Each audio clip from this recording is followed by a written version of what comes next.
everybody. So you're probably sitting here and saying, oh my God, the 3D guy is back. 3D glasses again and again. So I will try to surprise you today. I'll try. I'm not sure I can, but I'll try. I need to tell you a little bit about Expand, about the story of Expand. And I actually was fascinated by the introduction that we had here this morning about the future and innovation. And so I need to tell you really something about me. I'll jump forward to Expand, but about me. I grew up, I'm Israeli. I live in Tel Aviv. I grew up in an Orthodox family. So my father was a rabbi. My grandfather was a rabbi. I was supposed to be a rabbi as well. You see that we have a few people here. And I kind of find it boring. Seriously. And I said, okay, it need to be something more than that. Grew up trying to figure out, living out of the box, joined the army, and joined the Israeli Secret Service. It was a very crazy time. Accidentally, I joined it on the same time our Prime Minister, Rabin, was assassinated, exactly on the same day. And I had crazy 8 years in the Secret Service. Crazy. And once again, you should say to yourself, okay, Secret Service is probably boring, right? Those guys sitting there like this, biting people. Actually, I did in the Secret Service innovative things that throughout my other career, I still didn't live to those challenges. Every time that I'm working here in Manhattan, I remember myself going with the Israeli Prime Minister, alone, T-shirts, shorts. Nobody sees us. Nobody. Thousands of people watching us. You would cross the street in front of us, you will not know that we're there. That's innovation. That's the ability to create things out of the box, not to take those 5,000 limousines that stop the city every time that, you have the UN convention and all that.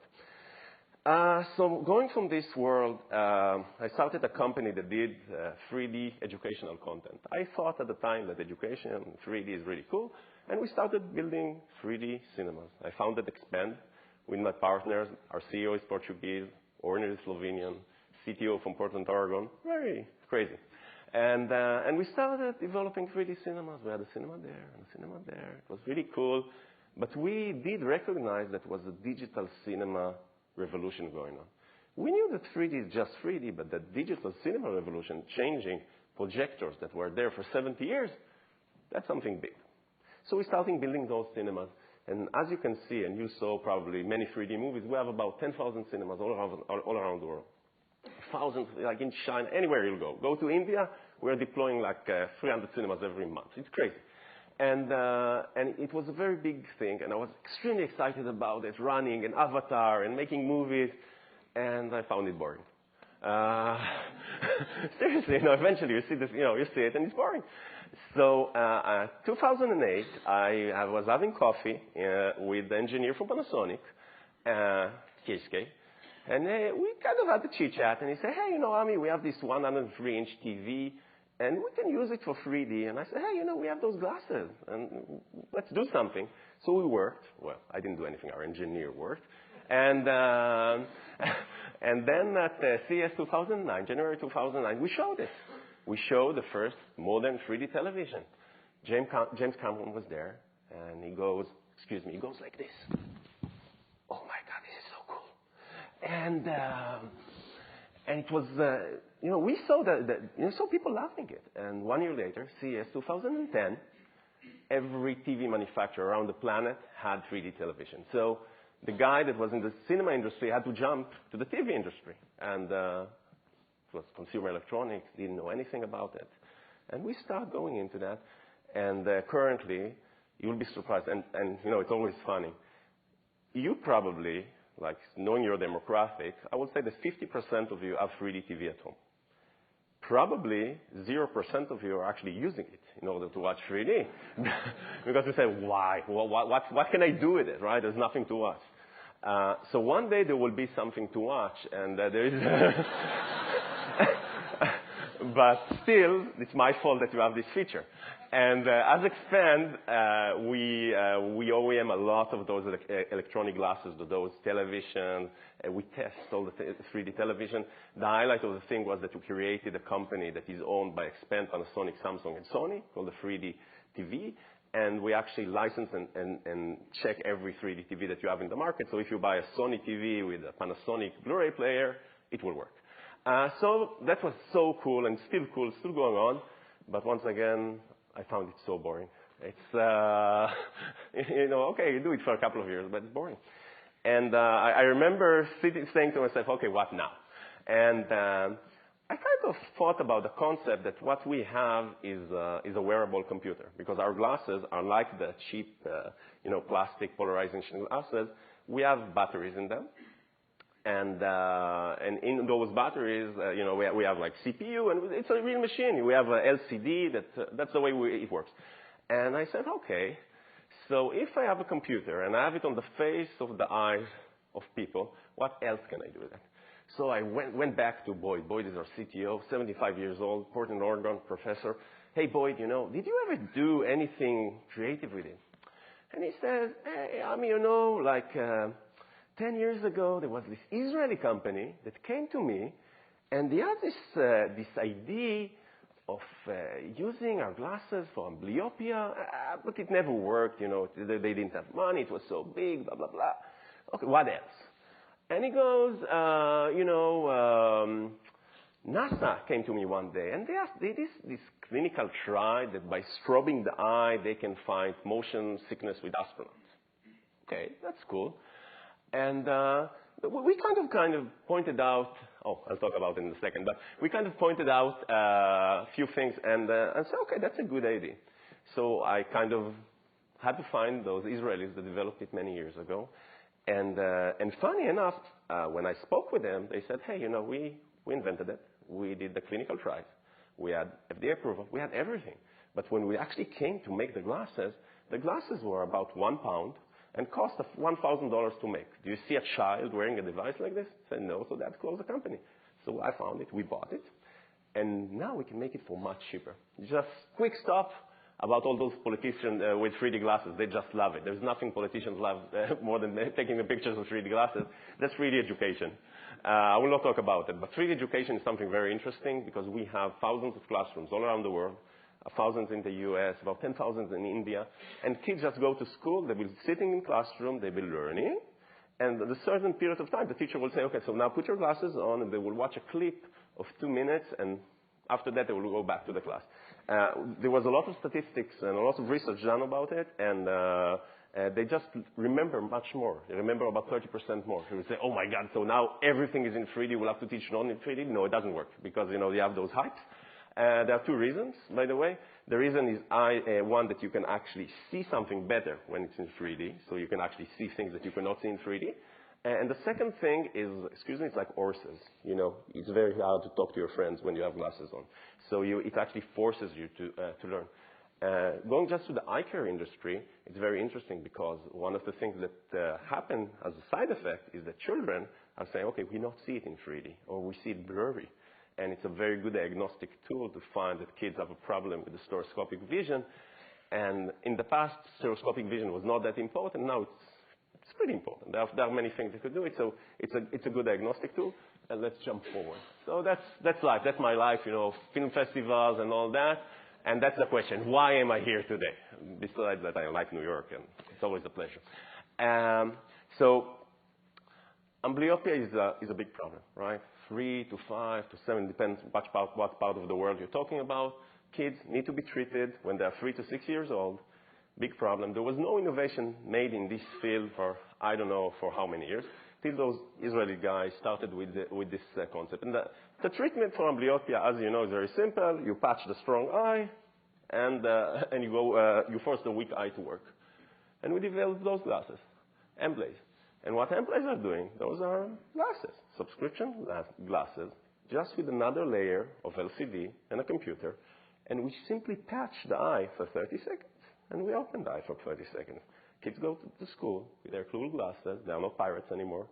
They can be at school. They can be at home. They wear it for a couple of hours a day. You have a wonderful treatment. They don't even know that they are being treated. The brain, by the way, gets used to this thing, and they don't even notice it. And that's a wonderful solution. And it's one of those things that makes me happy because you can really think that you're changing something. And I can tell you just from personal experience about so many friends with kids, 3 kids, that have this problem and say, hey, how can we get the glasses? So I'm very happy to declare that just this week we shipped out the first 1,000 glasses to Israel and Turkey. The reason is specific, and kids are just wearing them, and it's great. And it's one of those products that really fill you up. I want to go a little bit to the concept of 3D, and because it will actually lead me to the next product. When you go to the cinema and you watch 3D, you don't watch 3D, right? The screen is flat. What we are doing using the 3D glasses and the projectors is we're actually manipulating your brain. So your brain thinks that you watch 3D, but of course you don't. Took the glasses off, you watch 2D. So we think about it. We know to make wearable computers, and we know how to manipulate your brain. That's not optics anymore. It's a little bit more than that. So this is, by the way, not optical condition. This is a neurological condition. The eye is perfectly okay. We just need to tell the brain, hey, use it, use it, use it, and then we can actually fix the child vision. Okay, you got it. Motion sickness sunglasses, again, based on some research done by NASA. And the idea is very simple. You go on a boat, you go on a cruise ship, and suddenly, oh my God, you start to fall out. What we do with those glasses, we just strobe the glasses, both eyes, in the same time, in this rhythm, about 4 hertz. When we strobe the eyes, we actually create, I don't know when was the last time you went to a really cool party, but when you go into those discotheques, you have those flashlights and you see everything in slow motion. Pretty much the same concept. We create an artificial horizon by blinking your eye. Everything moves in pace. Therefore, we can actually reduce the symptoms of motion sickness. So what you do, those are also sunglasses. You just buy them in the shop. You put them on, you sit down, you relax. And after 10 minutes, the symptoms of motion sickness are much, much better. They're non-invasive, very easy to do. And this product is already, it's ready. It's still not shipping, but it's literally ready. It's fun. By the way, it's extremely annoying. It's not fun, It's not that people will just be wearing them all around and Luxottica now needs to be in panic. Not at all. It's quite annoying, but it's working. And if you just have those glasses, just put them in, use them. Why not? Again, a very interesting product. Dynamic protection sunglasses, welding masks, right? You have a welding mask. As soon as the welding mask recognizes, very high brightness, what you have, there is a LCD screen that just block it. Now, guess what? Our 3D glasses, we have a sensor for infrared. We have everything in the glasses. We have the computer. We have the ability to program it. So we have the ability to actually provide each and every one of you with a welding mask. Now, why would you need it? You're driving, suddenly you have those, the sun in your face, which can just start flickering our polarizers, and the amount of brightness will just decrease. There are issues. So this product is not ready yet. There are safety issues. Where can you use it? Why cannot use it? The concept, by the way, coming from Israel, is being used, in the Israeli Air Force, in the American Air Force for many years. There's nothing new about it. When you fly a F-15 and you turn into the sun, of course, you have to protect your eyes immediately so you will not lose the plane. So we just take those technologies that were in the military, in the 3D world, and get it into optics. This is ADHD. That's a great story. That's a very powerful product, but I still want to explain it. When we blink, according to the level of, the patterns of blinking, we are in a certain set of mind. So if somebody is under pressure or very happy or whatever, there are patterns that can be recognized in blinking. So what if we can artificially blink? We can actually force you to blink the way we want you to blink. Then we can actually, in a way, change your set of mind. It's like Big Brother, right? But it's working. And just think about glasses right now that you'll be wearing that can change 5 HD, of course, but think a little bigger. Can change your mood. Can help you relax. Before the presentation, I can put them and it'll be like on fire on the stage, things like this.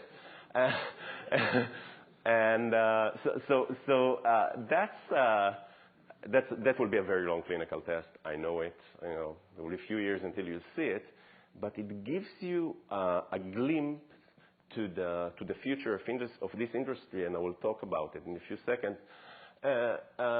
Strabismus, it's very basic. It's a side effect of our Emblaze lazy eye glasses.